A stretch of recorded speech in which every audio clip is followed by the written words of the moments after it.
En el nombre del Padre, y del Hijo, y del Espíritu Santo. Padre nuestro que estás en el cielo, santificado sea tu nombre. Venga a nosotros tu reino. Hágase tu voluntad en la tierra como en el cielo. Danos hoy nuestro pan de cada día, perdona nuestras ofensas, como también nosotros perdonamos a los que nos ofenden. No nos dejes caer en la tentación y líbranos del mal. Amén. Dios te salve María, llena eres de gracia, el Señor es contigo. Bendita tú eres entre todas las mujeres y bendito es el fruto de tu vientre Jesús. Santa María, Madre de Dios, ruega por nosotros pecadores, ahora y en la hora de nuestra muerte. Amén. Gloria al Padre, y al Hijo, y al Espíritu Santo. Como era en el principio, ahora y siempre, por los siglos de los siglos. Amén. Sagrado corazón de Jesús, En vos confío, dulce corazón de María, sed la salvación mía. Santo Patriarca José, Ruega por nosotros, ven Espíritu Santo. y envía desde el cielo un rayo de tu luz. En nombre del Padre, y del Hijo, y del Espíritu Santo.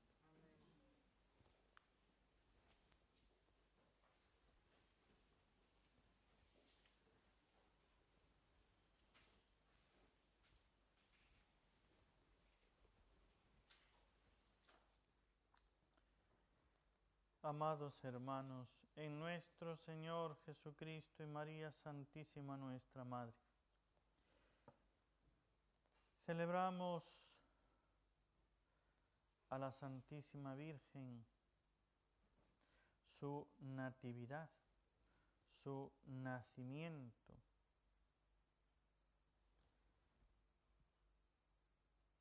La humanidad esperó largos siglos el día que llegase la aurora de su salvación.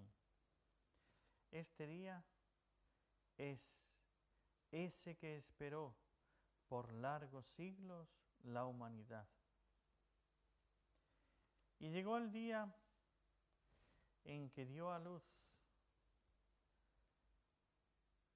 a nuestra Madre bendita, la Virgen María. Si miramos el nombre de María, según los distintos significados, podemos ir contemplando lo que significa María, amada de Dios, estrella del mar, señora, también iluminada.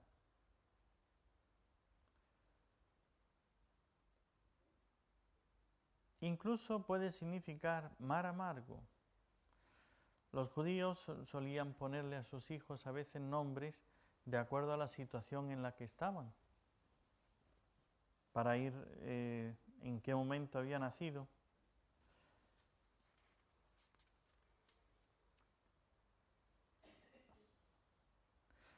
Del nacimiento de la Santísima Virgen no tenemos nada en la Sagrada Escritura. No lo cuenta, no lo relata, no lo dice.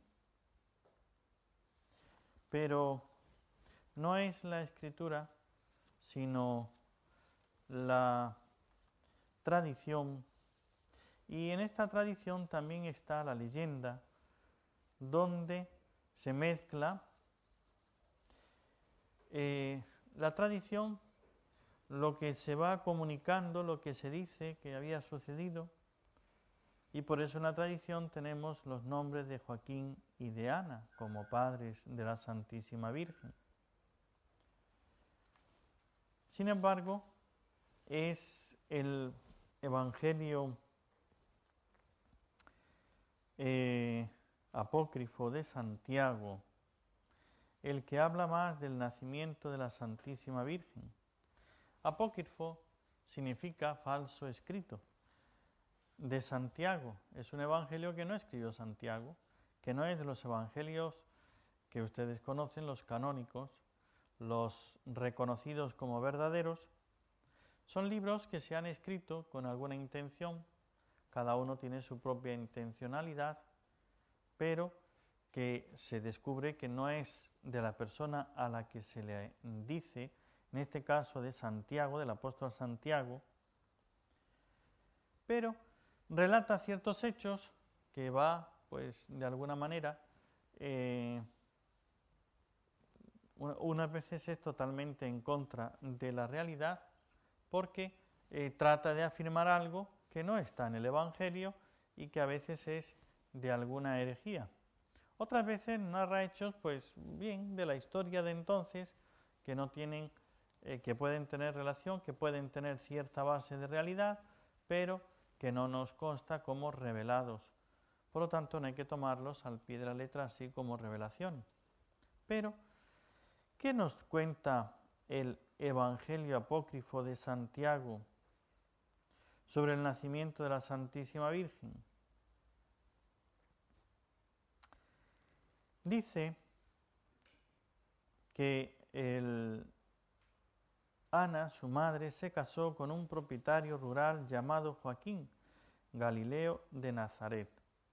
Su nombre significa, Joaquín, el hombre a quien Dios levanta. Y según San Epifanio, preparación del Señor. Descendía de la familia real de David.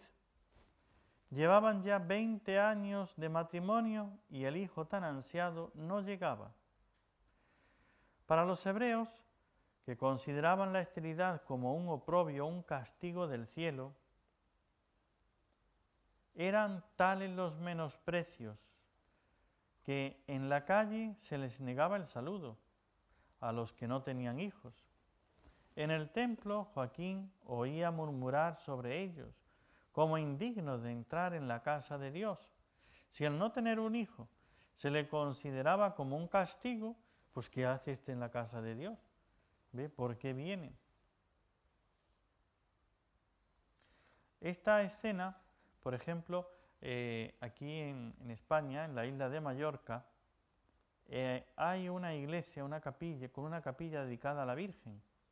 Allá hay unos azulejos antiquísimos donde está Joaquín y el sumo sacerdote le riñe con el gesto. San Joaquín, el esposo de Santa Ana, la madre de la Virgen, quien sumiso y resignado parece decir: no puede ser, no he podido tener hijos. Joaquín, muy dolorido, se retira al desierto para obtener con penitencias y oraciones la ansiada paternidad. Ana intensifica sus ruegos, implorando como otras veces la gracia de un hijo. Recordó a la otra Ana, la de las Escrituras, de que habla el libro de los Reyes, que habiendo orado tanto ante el Señor fue escuchada, y así llegó su hijo Samuel, el gran profeta, quien más tarde sería un gran profeta y anunciaría al Mesías. Y así también Joaquín y Ana vieron premiada su constante oración con el nacimiento de una hija singular, María, concebida sin pecado original y predestinada a ser la madre de Jesucristo, el Hijo de Dios encarnado. Una vez que nace la Santísima Virgen, porque claro, es el día 8 de septiembre, a los 9 meses de la fiesta de la Inmaculada Concepción, nace una niña santa. Nada se nota en ella hasta que crece y comienza a hablar, a expresar sus sentimientos, a manifestar su vida interior. A través de sus palabras se conoce el espíritu que la anima. Cuando nosotros oímos hablar a una persona, enseguida captamos qué es lo que hay dentro, qué es lo que piensa, qué es lo que siente. Se dan cuenta sus padres que esta niña es una criatura excepcional. Se dan cuenta sus compañeras que se sienten atraídas por el candor de la niña y a la vez sienten ante ella recelo, respeto reverencial. Sus padres no saben si alegrarse o entristecerse. Para conocer lo sobrenatural hace falta tiempo y distancia. No ha habido nunca un genio contemporáneo. Al contrario, cuanto más grande, cuanto más especial es, parece que entonces se le considera como un loco, un ambicioso, un soberbio. Así pasó también con Jesús. ¿Quién es este? ¿Es que de Nazaret puede salir algo bueno? Decían de Jesús, y precisamente sus apóstoles. Cuando empieza a hacer milagros, empieza la contradicción. ¿Viene de Dios o no viene de Dios? ¿Quién es este? Pues lo mismo con la Santísima Virgen. Solamente que en ella no existen esos milagros. Si ya de Jesús, sus vecinos, sus contemporáneos vecinos, pues incrédulos decían, ¿y este de dónde saca todas esas palabras? ¿Y ese poder? ¿Cómo es que expulsa a los demonios? Y pues haz aquí los milagros que hemos oído que has hecho en otros sitios. La Virgen no empezó a hacer milagros, pues también una persona especial tiene esos problemas en la convivencia, ya que los niños hacen lo que ven hacer a los mayores. La niña santa no imita los defectos de los mayores y obra según sus convicciones. Cuando nosotros vemos una persona santa y actuamos mal, cuando no hace lo que nosotros hemos hecho, sentimos esa distancia. Esta persona como que o nos volvemos en respeto y decimos, perdón, he actuado mal, y la humildad nos hace reconocerlo, o empezamos a decir, bueno, ¿y tú? ¿Qué? ¿Qué te crees? Si todo el mundo miente, si todo el mundo hace esto. Y entonces empezamos a defendernos. Pues imagínense ustedes la vida de la Santísima Virgen, ya desde niña, en esa santidad, pues el rechazo de sus compañeras. Porque si las otras se peleaban, ella no. Si las otras mentían, ella no. Si las otras se defendían y acusaban a las otras y empezaban a buscar sus excusas, ella no. Porque no nos imaginemos que era una niña normal, que hacía igual que los demás. No, era inmaculada. Y normalmente no hay ninguna que sea inmaculada. Eso no es normal. ¿Ve? Es extraordinario. Por lo tanto, sus obras, sus acciones eran extraordinarias. Y al ser extraordinarias, eran incomprendidas. Tenía que ser una persona de mucho espíritu, una persona de mucha sensibilidad, para que al verla, esta niña tiene algo especial. Esta niña tiene Espíritu Santo.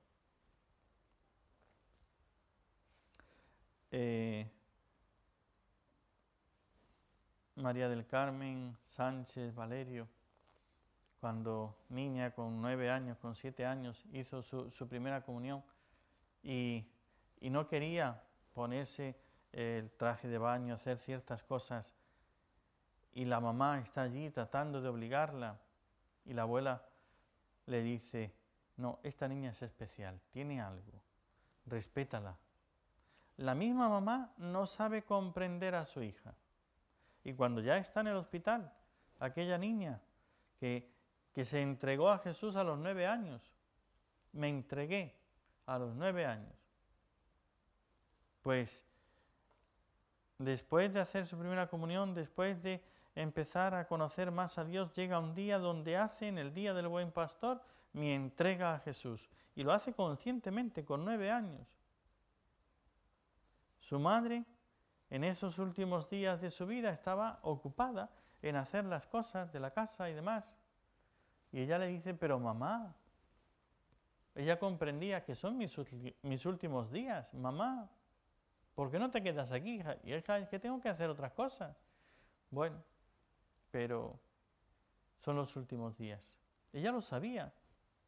Pues imagínese usted de la Santísima Virgen,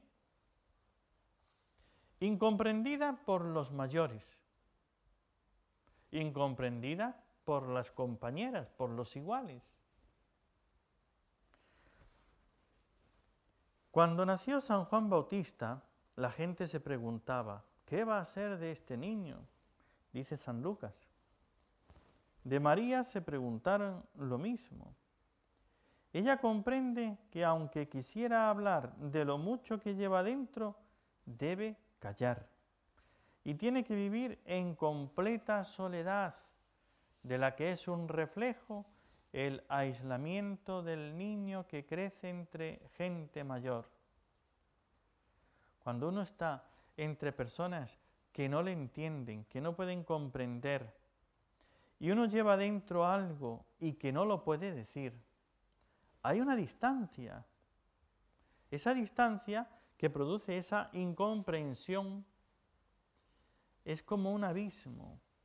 Pues la Santísima Virgen ya experimentó esto. Esto precisamente lo que hace es que ella, al ser inmaculada, tal vez nosotros no sepamos comprender la profundidad de su espíritu, pero ella sí es capaz de comprender cualquier acto de virtud, cualquier esfuerzo que hacemos, cualquier sufrimiento que tenemos y pena. A veces a nosotros nos puede parecer que una persona santa no comprende al pecador, que cuanto más santo, éste no entiende de qué va la cosa. No sabe de debilidades, no sabe de tentaciones, no sabe de dolores, de sufrimientos. Y resulta que es al revés. Cuanto más pecador sea, menos va a comprender, porque su mente está más ciega. El pecado ciega. Sin embargo, Dios, que es pureza y santidad infinita, tanto nos amó que nos entregó a su propio Hijo, y por eso lo preparó por medio de la Santísima Virgen. Imagínense ustedes que Dios, bueno, imagínense, esta es la realidad, ¿no? Dios nos amó tanto, nos amó infinitamente, y preparó el nacimiento de su Hijo con el nacimiento de la Santísima Virgen. Pues para que su Hijo pudiera tener un nacimiento adecuado, puso una madre adecuada, y para que ella sea adecuada, un nacimiento adecuado. Por eso la Inmaculada Concepción. Pero es que si Él tenía que ser el que cargase con todos nuestros pecados para poder redimirnos de ellos, ella tenía que ser la educadora, la maestra de ese Hijo. ¿Cómo le iba a enseñar ella, la madre, al Hijo tantas virtudes que tenía que practicar Él para ser nuestro Redentor adecuado? Para ser el Sagrado Corazón de Jesús, venid a mí, todos los que estáis cansados y agobiados, y encontraréis vuestro descanso, vuestro reposo. Pues, si uno no encuentra acogida, comprensión, si uno no encuentra dulzura y amabilidad, ¿quién va a acudir a esa persona? Yo voy a acudir a una persona que cuando voy a contarle mis penas no me entiende. Entonces, pues si no me está entendiendo, aquí es inútil, pierdo el tiempo, me voy. Si voy a una persona que no vibra, que no lo siente como propio, que se siente ajeno, bueno, eso es lo que tú tienes, eso es lo que te pasa, pero yo a mí nada, eso ni me toca. Entonces uno se siente desilusionado. Venid a mí los que estáis cargados y agobiados. Él siente, por eso Jesús, cuando la viuda de Naín que sale con su hijo, aquel cortejo fúnebre, rompe a llorar. ¿Por qué? Porque ve la pena de esa madre y la siente de tal manera que no se contiene, rompe a llorar. Y entonces se compadece del dolor de la madre. Pues ¿cómo se podría compadecer el hijo si no tiene una madre que se compadezca? Si no tiene una madre que sienta también las penas de los otros. Pero a la vez vamos viendo que ella está cercana, pero no puede manifestar todo lo que hay dentro. pero no hay quien la comprenda plenamente. Es ella la cercana, aunque los demás no llegan a penetrar hasta el fondo de su alma. María, llena de gracia, vivía como perfectísima hija de Dios entre los hombres que habían perdido la filiación divina por el pecado. Habían pecado y sentían la tentación y sus inclinaciones al pecado. El hombre conoce la diferencia que hay entre lo bueno y lo malo, y cuando obra el mal, percibe la voz de la conciencia. Antes de pecar, la percibe y la desatiende. Durante el pecado, la acalla con el gozo del pecado. Después de pecar, la oye y quisiera no oírla. Este es el conocimiento del mal, que no procede de Dios, sino de haberse separado de Él. María no conoce el mal por experiencia, sino por infusión de Dios. Dios le hace comprender lo que están sufriendo los otros. Por eso esa niña santa, con sus compañeras, al ver que han actuado mal, al ver lo que han hecho, sabe comprender lo que está pasando en ellas y cómo la voz de la conciencia les está acusando, y por eso empiezan a excusarse. Ella no había pecado nunca, por eso no entendía a la gente y se sentía sola en esta parte de que ella no ha pecado, no ha hecho como los demás. Entendamos esta expresión, lo que estoy diciendo es, cuando ella en el Magnificat dice, proclama mi alma la grandeza del Señor porque ha hecho obras grandes en mí, a esto se refiere. Ella se sentía sola. Las obras que ha hecho Dios en mí no las ha hecho en otras personas. Y yo por eso alabo, bendigo, me alegro en Dios mi Salvador. ¿Qué quiere decir? ¿Que ella se alegra de ser la única? No. Se alegra de que Dios lo haya hecho. Se alegraría de que hubiera hecho en muchos más. Pero dio la libertad, el hombre se separó y entonces respeta.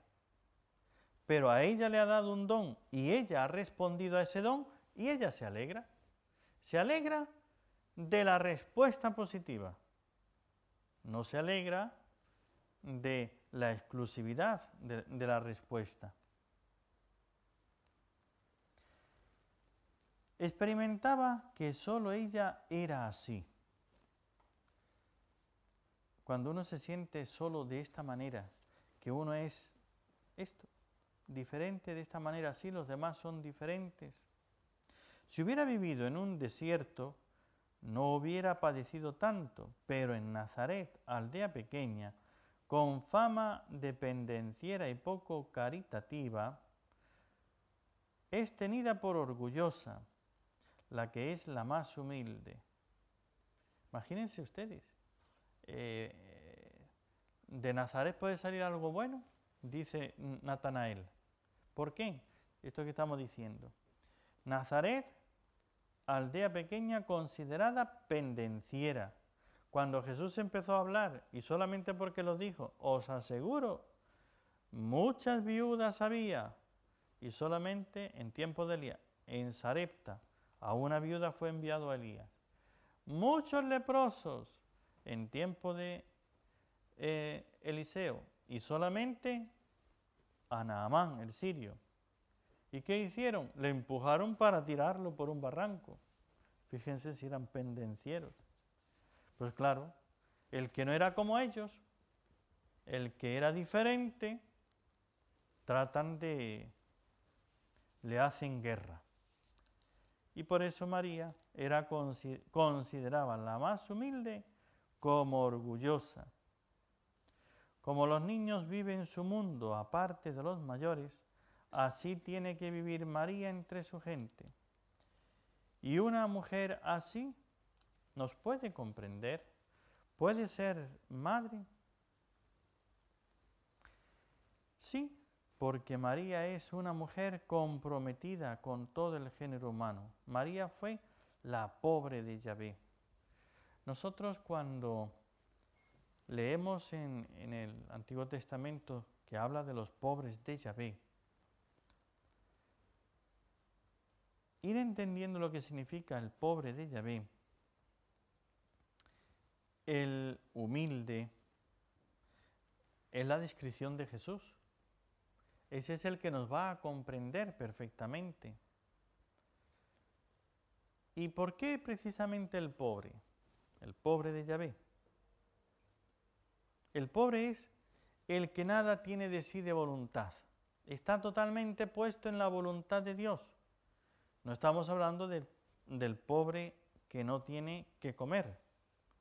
Es el que no tiene nada en la propia voluntad. Quereres. No tiene apegos. Solamente tiene un querer, Dios. Solamente está en Dios. Y por eso, como se pone en Dios de tal manera que nada de sí, es el pobre de Yahvé. Este es el que lo tiene todo. Por eso podrá comprender perfectamente. María fue la pobre de Yahvé. Los pobres de Dios nunca preguntan, nunca protestan. Se abandonan en silencio y depositan su confianza en las manos del Señor, en las manos del Padre.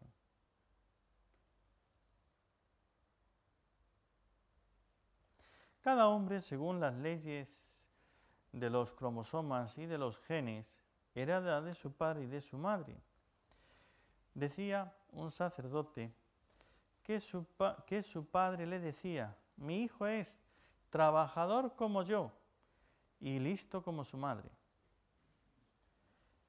Cuando Jesús pronuncia el sermón de las bienaventuranzas, está pintando, dibujando a su madre, pobre de espíritu, manso, paciente, humildes, son los pobres de espíritu, misericordiosos, trabajadores de la paz. Pues eso era la Santísima Virgen. Nos ha dado su retrato.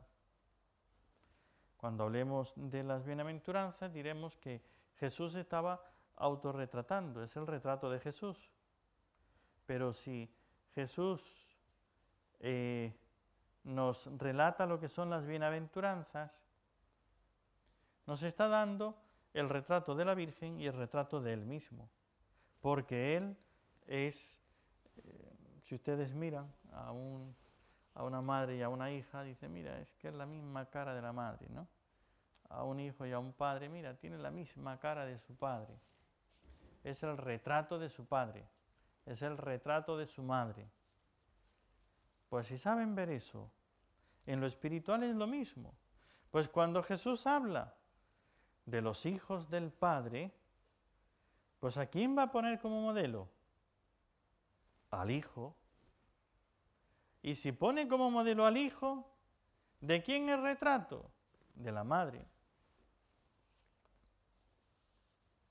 Como un día estaba mi madre carnal, y estaban allí hablando de que se le parecía a su hijo, no sé de cuál de ellos hablaban, ¿no? Y estaba ella allí muy sonriente, muy así, esperando, ¿no? Y cuando están, venga a decir que se le parece al hijo en aquello, en esto, en lo otro, y dice, pues no. Cuando ella también dice, pues no, y se quedan así. Y dicen que no, y dicen, no, no me parezco a mi hijo, él se parece a mí. Claro. Yo no me parezco a él se parece a mí. ¿A quién se puede parecer entonces Jesús? No va a ser la Virgen a él se parece a la Virgen, porque ella es primero en el tiempo, en cuanto hombre. Por eso Jesús sacó los rasgos de María, heredó esa forma de comportarse, esa forma de actuar. Por eso cuando Jesús habla del pobre de espíritu, que es manso, paciente, humilde, misericordioso, trabajador por la paz, me está diciendo lo que hacía la Santísima Virgen. Como ven, la Sagrada Escritura, el Evangelio, habla pocas palabras de la Santísima Virgen. Pero si sabemos leer, podremos descubrir muchas cosas. Basta con que, y este es el retrato de la Santísima Virgen. Cuando Jesús empieza a hablar de los verdaderos hijos de Dios, de los hijos del reino, tiene delante a su madre. Donde quiera que tú veas unas palabras de nuestro Señor o de los apóstoles, ya en el Nuevo Testamento, que me hablan de Jesús, del Mesías, Él es la imagen viva de la Virgen. Pues claro. Entonces ya estás conociendo cómo era la Virgen. Para algunos es un problema la Santísima Virgen, porque como dice el Evangelio, tampoco de ella, se habla tan poco. No dice más que dos cosas, lo imprescindible. Y entonces ya pues no saben, se creen que todo lo demás hay que inventárselo. No hay que inventarlo, hay que saber ver. Ustedes ven cuando hoy es la Natividad de la Santísima Virgen, eso es lo que estamos celebrando en esta noche, ya la víspera y mañana la fiesta. Pues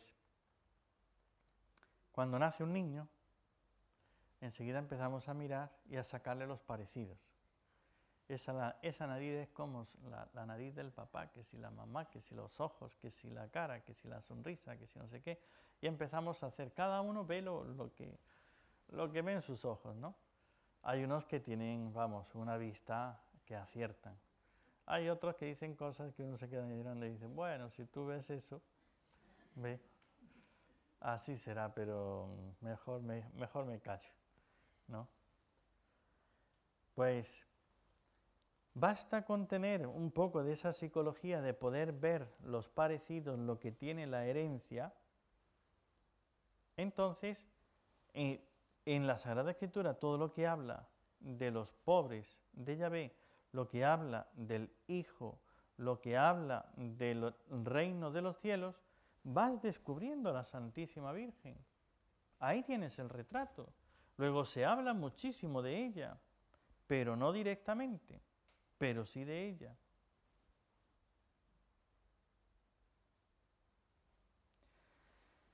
Sus actitudes vitales son idénticas las de Jesús, que es el retrato, a las de su madre, que es el modelo.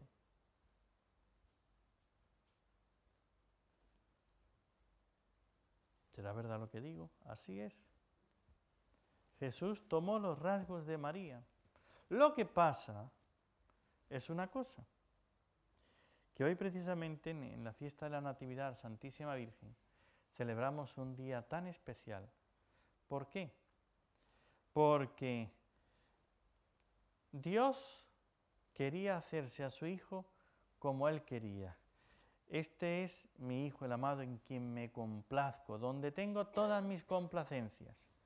Para que pudiera tener todas las complacencias, tuvo que hacer una madre que fuera tal que su retrato fuera la complacencia del Padre.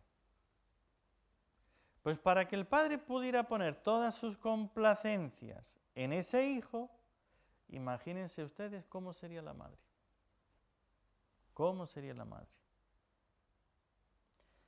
Esa perfección moral y física, todas sus cualidades morales, por eso comprendamos que si Dios la hizo inmaculada desde el primer instante y la hizo llena de gracia, y eso está en la Sagrada Escritura, en San Lucas, no es un invento, no es un pensamiento piadoso, es una realidad revelada. Dios le dio la plenitud de gracia porque la imagen, el Hijo, iba a ser la gracia infinita, la gracia increada. Por eso necesitaba una madre así, y por eso le dio ya en su concepción, pero después llega el nacimiento, y el nacimiento tiene algo especial. Esa vida ya es independiente, aunque ya es vida totalmente separada de la madre en el seno de su madre, pero es una vida ya vive por sí misma, ya actúa por sí misma, de tal manera que a partir de ese momento, por eso celebramos el nacimiento de las personas, de cada uno de nosotros, como un acontecimiento siempre importante, por ese misterio de la vida.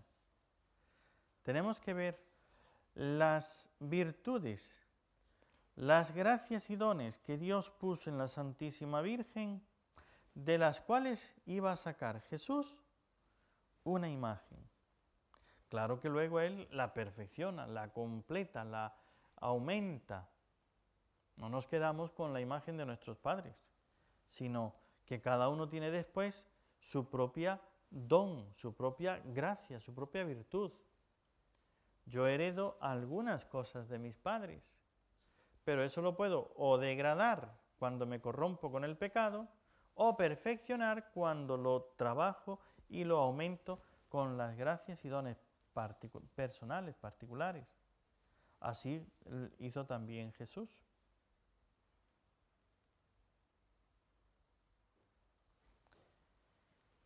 Sus actitudes vitales son idénticas a las de la madre y el hijo. En el momento decisivo de su vida, María dice al ángel, hágase en mí. En el momento de comenzar su obra, Jesús dice lo mismo, hágase. No se haga mi voluntad sino la tuya. Cuando nos enseña su carné de identidad, María nos dice que es, yo soy la esclava del Señor. Cuando Jesús nos presenta el suyo, nos dice que Él es, aprended de mí que soy manso y humilde de corazón. Vean que los dos están hablando de lo que ellos son y no mienten. Cuando uno dice en verdad lo que uno es, pero con conocimiento, no con soberbia, no con vanidad, no con deseos de ser eso, sino lo que somos, ellos ponen, tanto la madre como el hijo, nos ponen delante, dicen, manifiestan lo que ellos son. ¿Qué dice la Virgen? La esclava del Señor. ¿Qué dice Jesús? Manso y humilde de corazón. Jesús predicó las bienaventuranzas porque las había vivido, y las vivió porque las había visto vivir a su madre. Por eso la quiso y la hizo inmaculada, porque tenía que ser su madre y su educadora en la fe. Qué cosa, ¿no? Poder hacerse a su madre. Entonces imagínense ustedes, si el padre pudo hacerse a la hija, nosotros esperamos a ver qué nace. Voy a tener un hijo, vamos a ver qué es, si hombre o mujer. Y luego, ¿cómo es? Y luego, una vez que nace, empezamos a ayudarle para que llegue a ser lo que nosotros quisiéramos que fuese. Dios lo hace al revés. Primero Él pone lo que Él quiere. Luego le da para que sea eso. Y luego ella es lo que Él quiere que sea. Por eso, la Santísima Virgen, juntamente con la infusión de la gracia santificante, nosotros recibimos en el momento del bautismo las virtudes sobrenaturales, es decir, las fuerzas que necesitamos, indispensables, para promover y poner en actividad la vida nueva, esa vida que se nos es dada en el bautismo, la vida de las virtudes de la fe, esperanza y la caridad para esta vida sobrenatural. Y las demás virtudes morales. Las virtudes morales no las recibimos en el bautismo, las vamos poniendo en práctica y van como despertando. Así nosotros cuando nace un niño empieza a aprender. ¿Cómo aprende a comer? Pues por el hambre que siente empieza a llorar y ahí empieza. Y poco a poco empieza a practicar las cosas, pero le vamos enseñando. Y es un ir moldeándole, enseñándole y va aprendiendo con su práctica. Esas son las virtudes morales. La Santísima Virgen recibió las virtudes infusas, con lo cual ya tenía, aunque no lo pudiera practicar ciertamente, una serie de virtudes. La niña recién nacida no las va a practicar. La limosna, no va a salir por ahí a dar limosna. La pobre niña, ¿qué limosna va a hacer, no? La única limosna que hace es la de no fastidiar a sus padres. Esa sí que empezó a hacerla, ¿ve? Aunque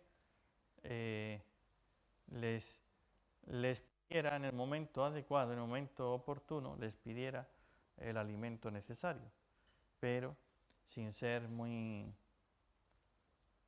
molestosa.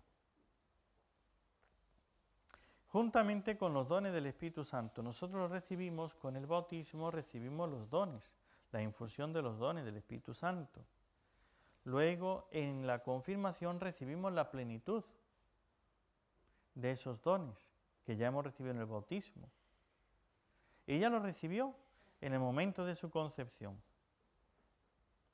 Constituyen los dones, las virtudes morales y las virtudes teologales, es como la estructura del edificio del organismo sobrenatural.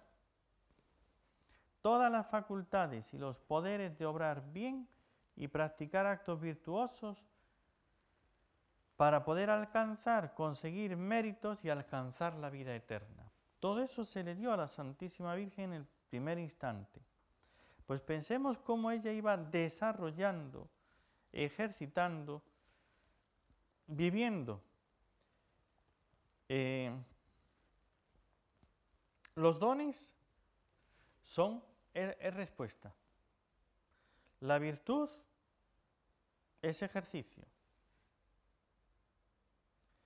Las virtudes de fe, esperanza y caridad, que son infusas, hay que responder a ello a la vez que se va dejando guiar por Dios por medio de estas virtudes.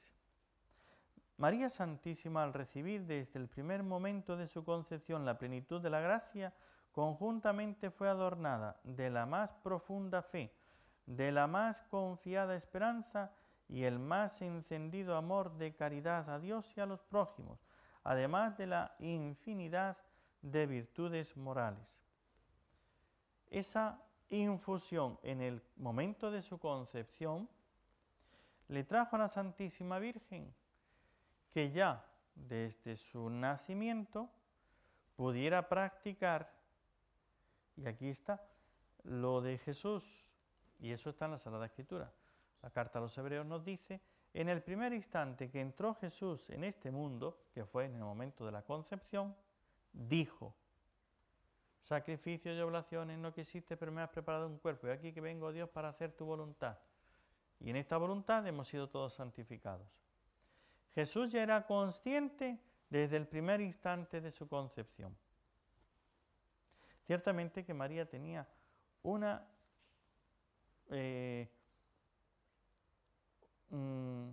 esa presencia, esa advertencia mucho mayor. Hay quien dice, ¿no?, que también desde el seno de su madre. Ya esto no está probado o demostrado, ¿no?, sino que van dando los teólogos. La Iglesia no lo ha definido, ciertamente, ¿no? Ese no es un dogma definido. Pero podría ser. Pero sí, desde que nació, ella era consciente de una manera muy diferente a todos los demás niños, porque ella, por eso es esa separación, ese estar aparte. La plenitud de la gracia en ella hizo que fuese consciente y que viviese ya las virtudes desde niña pequeña de un modo perfectísimo, y no como los demás, que lo vamos aprendiendo poco a poco. En el Evangelio, en la tradición cristiana, aparece María llevando a ejecución en grado heroico todas las virtudes, las más famosas virtudes, las más hermosas virtudes que Dios adornó su alma para que fuera digna madre de Cristo, Dios y hombre verdadero. Bienaventurada la que ha creído le dirá su prima las cosas que se le han dicho de parte del Señor. Su fe, ese creer lo que le decía el ángel, ese creer en Dios, ese creer lo que Dios decía. Fíjense que lo que está escrito en el Evangelio está escrito para nosotros. El acto de fe es creer que eso me lo dice Dios a mí y que yo lo crea y que me viva en ello, que me apoye en eso. Ese título tan bonito y acertado, ¿no?, para el libro de la vida del padre Rodrigo Molina, creyó en el Evangelio. Es el que cree que esas palabras me las dice Dios a mí. Dios me ha dicho esto. María creyó que lo que el ángel le decía era Dios el que se lo estaba diciendo. Creyó. Y creyó con esa plenitud que concibió al Hijo de Dios y se convirtió en la madre del Hijo de Dios. Nosotros recibimos la palabra de Dios y empezamos a preguntarnos, ¿será verdad? ¿Será esto así? Y para convencernos de que eso es lo que Dios nos dice, como se suele decir esa expresión, ¿no?, necesitamos Dios y ayuda. ¿Cuándo nos convenceremos de que lo que Dios dice es verdad? Pues no te lo ha dicho, no te lo está diciendo en el Evangelio. Ahí está dicho. Isabel comprende que su prima, María, cree de tal manera que no le entra duda, que no plantea cuestiones, que no espera a confirmaciones, que le confirmen que eso es verdad, que no está en eso de ¿y si me equivoco? Nada de que si te equivocas. Lo ha dicho el ángel, te ha dicho estas palabras y ella las cree plenamente porque vienen de parte de Dios. En el momento en que ella comprende que eso viene de parte de Dios, ya no hay volver a plantearse ahora si esas palabras son posibles o no son posibles, si se van a realizar o no se van a realizar, o cómo y cuándo se van a realizar. Las cree plenamente. Y su pregunta no va al descubrir si eso se realizará o no, sino al qué tengo yo que hacer para que eso se pueda realizar. O sea, ¿qué tengo yo que poner libre y conscientemente de mi parte para que se cumpla lo que Dios ha dicho que va a realizarse? Pues eso ya lo vivía la Santísima Virgen desde niña.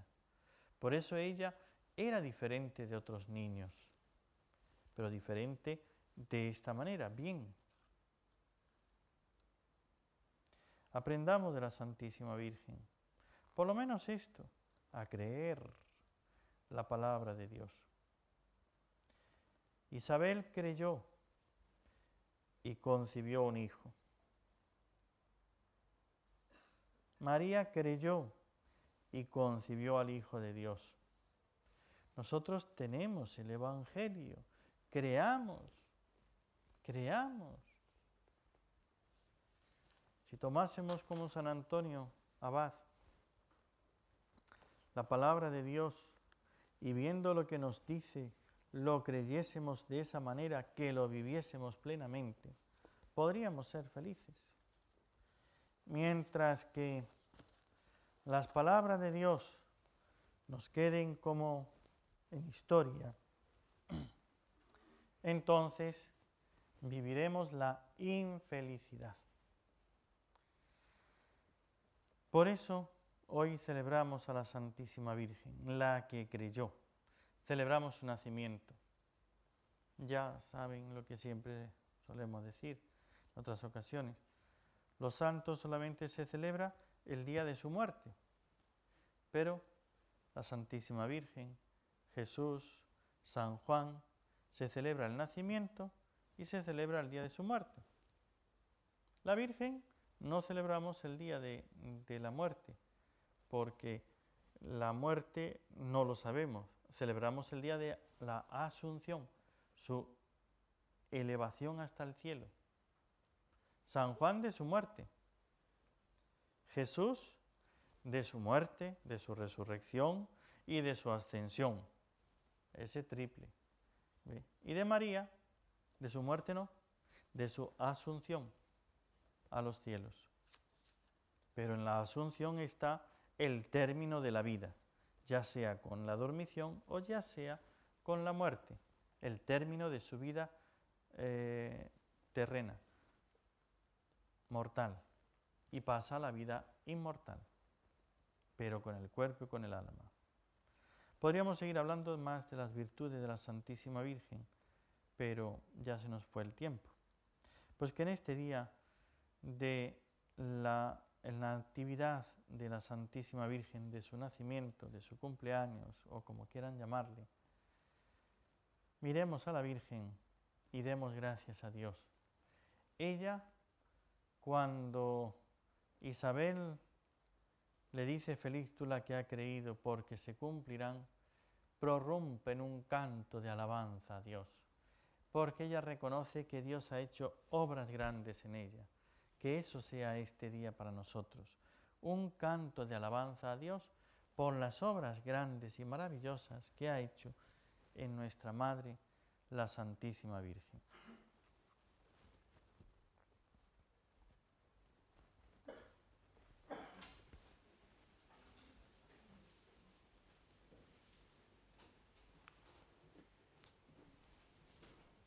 En nombre del Padre, y del Hijo, y del Espíritu Santo. Amén. Padre nuestro que estás en el cielo, santificado sea tu nombre. Venga a nosotros tu reino. Hágase tu voluntad en la tierra como en el cielo. Danos hoy nuestro pan de cada día. Perdona nuestras ofensas, como también nosotros perdonamos a los que nos ofenden. No nos dejes caer en la tentación, y líbranos del mal. Amén. Dios te salve María, llena eres de gracia, el Señor es contigo. Bendita tú eres entre todas las mujeres, y bendito es el fruto de tu vientre, Jesús. Santa María, Madre de Dios, ruega por nosotros pecadores, ahora y en la hora de nuestra muerte. Amén. Gloria al Padre, y al Hijo, y al Espíritu Santo. Como era en el principio, ahora y siempre, por los siglos de los siglos. Amén. Sagrado corazón de Jesús, En vos confío. dulce corazón de María, Sed la salvación mía. Santo Patriarca José, Ruega por nosotros. ven Espíritu Santo. Y envía desde el cielo un rayo de tu luz. En nombre del Padre, y del Hijo, y del Espíritu Santo.